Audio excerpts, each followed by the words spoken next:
एक गांव में बिरजू अपनी पत्नी शोभा के साथ रहा करता था। बिरजू को अपनी भक्ति पर पूरा विश्वास था। वह हमेशा भगवान की सेवा किया करता था। बिरजू अपनी पत्नी से कहता था, जो लोग सच्चे मन से भगवान की पूजा करते हैं, सबकी मदद करते हैं, भगवान उनकी मदद जरूर करते हैं। मगर शोभा को ऐसा नहीं लगता था, क्योंकि उसने बहुत परेशानियां देखी थी। उसको लगता था कि अगर ऐसा होता तो आज तक हमें बहुत कुछ मिल गया होता।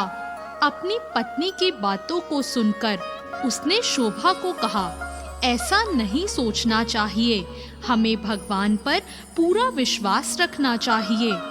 अगर हम भगवान पर विश्वास नहीं रखेंगे तो हमें भगवान से सहायता प्राप्त नहीं होगी। मगर शोभा हमेशा यही कहती कि तुम किस समय का इंतजार कर रहे हो? अगर भगवान को हमारी मदद करनी ही होती तो अब तक कर चुके होते। तुम तो भगवान के बहुत भक्त हो, तुम्हें भगवान की कृपा क्यों नहीं मिल रही? तुम्हें परेशानियां क्यों उठानी पड़ रही है?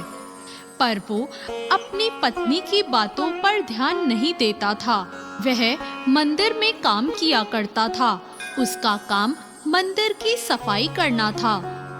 वह मंदिर की सफाई कर ही रहा था, तभी एक बूढ़ा आदमी वहां आया और थकान के कारण मंदिर की सीढ़ियों पर बैठ गया। उसको वहां बैठा देख बिरजू ने उससे कहा, आप बहुत परेशान दिखाई दे रहे हो। मैंने 2 दिन से कुछ नहीं खाया है, बहुत कमजोरी हो रही है। मैं कुछ काम कर कर कुछ पैसे कमा लेता हूँ, लेकिन मेरी तबीयत ठीक ना होने के कारण मुझे कोई काम नहीं मिल रहा था, जिसके कारण मैं बहुत भूखा हूँ। बिरजू ने कहा, आप मेरे साथ चलिए, मैं आपके लिए कुछ खाने का प्रबंध करता हूँ। और बिरजू उसे अपने साथ अपने घर ले आया। घर में शोभा खाना ही तैयार कर रही थी। कुछ देर बाद ही शोभा खाना ले आई। वह आदमी, उस बूढ़े आदमी ने भी बिरजू के साथ खाना खाया। तुम्हारे जैसे लोग दुनिया में बहुत ही कम होते हैं जो किसी की मदद करते हैं।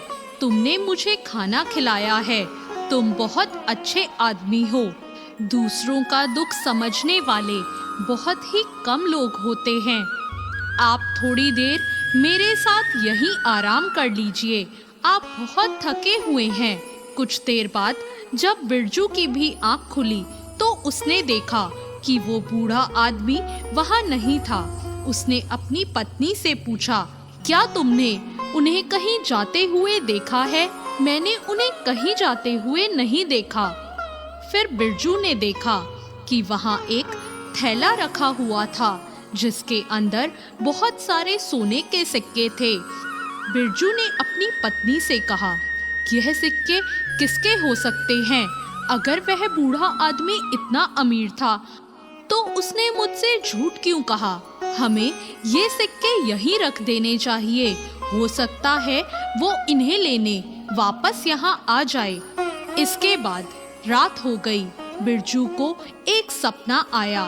उसके सपने में भगवान आए और उन्होंने कहा, मैंने ही तुम्हारे साथ भोजन किया था और तुम परेशान थे, इसलिए मैंने कुछ सिक्के तुम्हारे लिए छोड़े हैं, जिसकी तुम्हें बहुत जरूरत थी। तुम मेरी ली हुई परीक्षा में सफल रहे।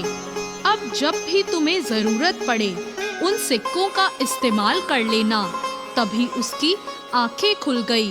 उसने अपनी पत्नी को सारी बात बताई।